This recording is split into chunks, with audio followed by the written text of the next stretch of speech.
नमस्कार, मैं हूं अजय भारद्वाज और आप इसमें ग्राउंड मीडिया देख रहे हैं। किसान आंदोलन से जुड़ी तमाम तस्वीरें लगातार आप सभी के सामने लेकर के आने लग रहे हैं। फिलहाल हमारी टीम टिकरी बॉर्डर के ऊपर पहुंची और जो महिला विंग की जो प्रदेश अध्यक्ष हैं सुमन हुड्डा चडूणी ग्रुप से इस वक्त हमारे साथ मौजूद है। 4-5 मुद्दे हैं, उन मुद्दों को लेकर के चर्चा करेंगे। सबसे पहले तो सुमन हुड्डा जी, राम राम। राम राम भाई। क्या कहना चाहेंगे आंदोलन को लेकर के? जो युवा हैं, पहले तो जो हरिद्वार से डाक कावड़ लेकर के आते थे, अपने गांव का जो मंदिर होता था वहाँ पर जल चढ़ाते थे, लेकिन अभी जो खेत की मिट्टी है और जो जल है वो टिकरी बॉर्डर के ऊपर लेकर के आ रहे हैं। क्या असर पड़ने वाला है इस चीज़ का? देखिए, एक तो इससे जो हमारी किसानी मुहिम है इसको एक ज़बरदस्त रिस्पांस मिला है और बॉर्डरों पे हाजिरी दोगुनी हो गई है।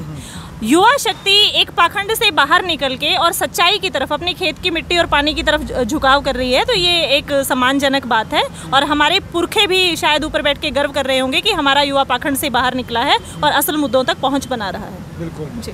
बीजेपी के कार्यक्रम लगातार पूरे हरियाणा के अंदर चल रहे हैं। हजारों ट्रैक्टरों के साथ वो तिरंगा यात्रा निकाल रहे हैं। क्या कहना चाहेंगे उसको लेकर के? अपना जो शक्ति प्रदर्शन है वो भी दिखा रहे हैं।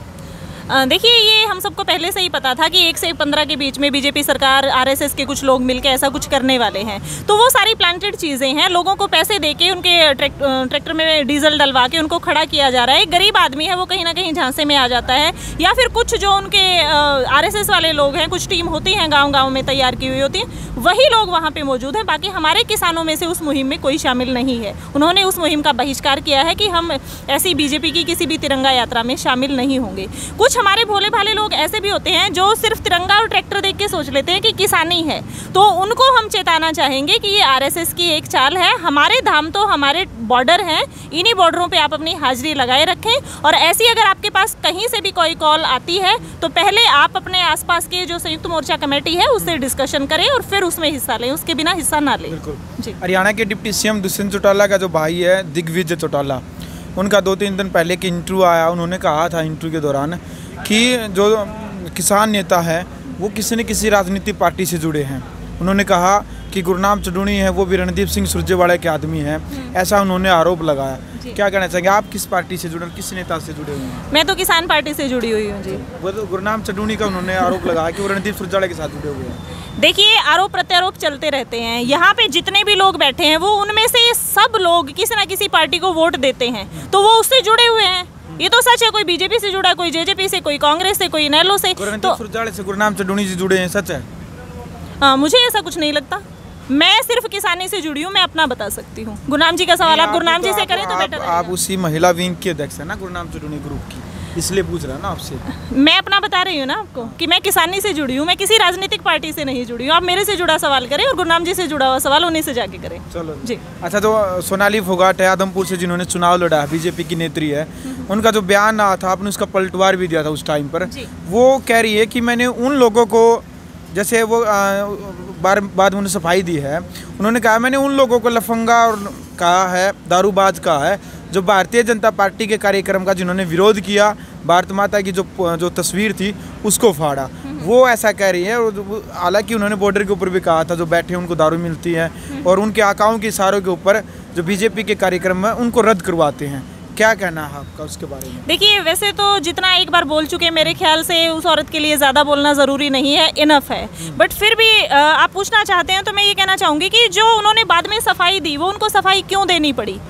जो उनकी पहली वीडियो थी वो भी सारी दुनिया ने देखी और बाद में जो सफाई दी वो भी देखी है, तो दोनों को देख के साफ पता लग रहा है कि मैडम क्या झूठ बोल रही हैं। तो उस मुद्दे को ज़्यादा हवा ना दे के उनको एक साइड किया जाए, क्योंकि उनकी ना समाज में कोई वैल्यू है और ना ही वो किसी पार्टी की लीडर, किसी एमएलए एमपी पद पे हैं, तो उनको साइड में रख दिया जाए तो बेटर है। ऐसे दुनिया आती रहेगी, दुनिया जाती रहेगी। हम हर किसी आने जाने वाले पे पत्थर मारेंगे तो अपना घर कब बनाएंगे? बिल्कुल जी। यूपी चुनाव नज़दीक है और बहुत सारी सोशल मीडिया के ऊपर पोस्ट वायरल हो रही हैं, क्योंकि संयुक्त किसान मोर्चा के जो किसान नेता वो बार बार कह रहे हैं कि पश्चिम बंगाल जैसा हम हाल करने वाले हैं यूपी के अंदर। लेकिन जो बीजेपी की आईटी सेल टीम या और हैं जो सोशल मीडिया के ऊपर पोस्ट वायरल होती है, वो कहते हैं कि वो ममता बनर्जी थी, ये योगी है, ये हारने वाला नहीं है। तो वहाँ भी किसान जो वोट देगा, और यूपी तो आपको पता है कितना बड़ा किसानी का एरिया है वहाँ पे। तो जो एक किसान है, इसी ने बंगाल में मेहनत की थी, जाके लोगों को जागरूक किया था। वहाँ पे जो है ममता जी की सरकार आई है, यूपी तो बहुत बड़ा एरिया किसानी का है, तो यहाँ पे तो पलटवार ज़रूर होगा। और 5 सितंबर से जो मुजफ्फरनगर रैली शुरू हो रही है, वहाँ से यूपी अभियान जो है शुरू किया जाएगा, मिशन यूपी स्टार्ट किया जाएगा, लोगों को जागरूक किया जाएगा और आने वाले वक्त में हम पलटवार ज़रूर करेंगे। बिल्कुल, संसद पर जा रहे हैं, जंतर मंतर पर बैठते हैं 200 किसान, उसका क्या कुछ असर पड़ने वाला? क्योंकि 200 किसान जा रहे हैं, सुबह जाते हैं, शाम को वापस आ जाते हैं, मतलब चारों तरफ फोर्स खड़ी होती है, कुछ मतलब उसका क्या असर पड़ेगा? ऐसे हम वहाँ चले गए फिर आ गए वापस। एक एक कदम बढ़ते जा रहे हैं, पहले घरों से निकल के टोलों तक आए, लेकिन वहाँ बैठ गए, उनको वापस भेजा जा रहा है। उसका सरकार पे कितना प्रेशर है वो शायद आप समझ नहीं पाएंगे। उन 200 लोगों को रोकने के लिए 40,000 का जो पुलिस फोर्स लगी हुई वहाँ पे होती है, वो देखने लायक होती है। मोदी सरकार के चेहरे देखने लायक हैं कि वो कितना डरी हुई है। तो डर तो साफ जाहिर हो रहा है, बस अभी वो बाहर भी दिखने लगा है। वही बातें हैं जो अपनी स्टेज पे अभी बोली जा रही थी कि सब कुछ सामने आने वाला है, थोड़े से वक्त की और बात है। जी चलो जी, 15 अगस्त भी नज़दीक है, क्योंकि 26 जनवरी को भी किसानों ने ट्रैक्टर यात्रा निकाली थी, तिरंगा यात्रा निकाली थी, और कह रही थी कि 26 जनवरी को हम तिरंगा लहराएंगे। तो 15 अगस्त नज़दीक है, क्योंकि बार बार कई महीने गुजरे हैं 26 जनवरी के बाद 15 अगस्त आने में, और किसान बार बार बोल रहे थे कि 15 अगस्त नज़दीक है, 15 अगस्त आने दो, 15 अगस्त आने दो। आप क्या करने वाले हो? आप सभी 15 अगस्त पे ऐसा कोई बड़ा प्रोग्राम संयुक्त मोर्चा की तरफ से कॉल नहीं की गई है, और ना ही हम ऐसा कोई उपद्रव वाला काम करेंगे कि जो 26 जनवरी वाला सीन था वो रिक्रिएट हो। हम चाहेंगे कि हमारा आंदोलन जो हमने 8.5 महीने शांतिपूर्ण पूरे करे हैं, इसको 1% भी कहीं नुकसान ना हो। तो तिरंगा यात्रा की जाएंगी, पर वो जैसे हमारे गांव के बुज़ुर्ग लोग हैं वो तिरंगा फहराएंगे, हमारे जो शहीद हैं, किसानी में जो शहीद हुए हैं, उनके परिवारों के लोग तिरंगा फहराएंगे, अपने अपने गांवों में प्रोग्राम करेंगे या अपने अपनी जगहों पे प्रोग्राम करेंगे। पर ऐसा कुछ नहीं है कि बहुत बड़ी कॉल है और हमें दिल्ली कुछ करना है, वैसा कोई प्लान अभी नहीं है। बिल्कुल जी। खटकटोल के ऊपर 4-5 दिन पहले डोगा कांड, ओम प्रकाश चौटाला वहाँ पर पहुँचे थे, उसके बारे में क्या कहना चाहेंगे आप वहाँ के तो पूरे मामले को लेकर के? देखिए, वैसे तो टोल कमेटी ने बहुत बढ़िया फैसला लिया था। ये पूरा हर जगह का फैसला लिया हुआ है कि किसी भी राजनीतिक व्यक्ति को मंच नहीं दिया जाएगा, चाहे वो अपने पद को छोड़ के आया है, चाहे वो किसी भी तरीके से। हम राजनीति इसके अंदर ना घुसने दें तो ज़्यादा अच्छा रहेगा। तो बाकी मैं वहाँ पे उस वक्त थी नहीं, जैसा आपने सुना मैंने भी उतना ही सुना है। कुछ लोग सच कह रहे हैं, कुछ झूठ कह रहे हैं, तो सच्चाई तो वहाँ जाके ही पता लगेगी। चलो जी, लास्ट में क्या आप संदेश पहुँचाना चाहेंगे मोदी सरकार तक ग्राउंड मीडिया के माध्यम से?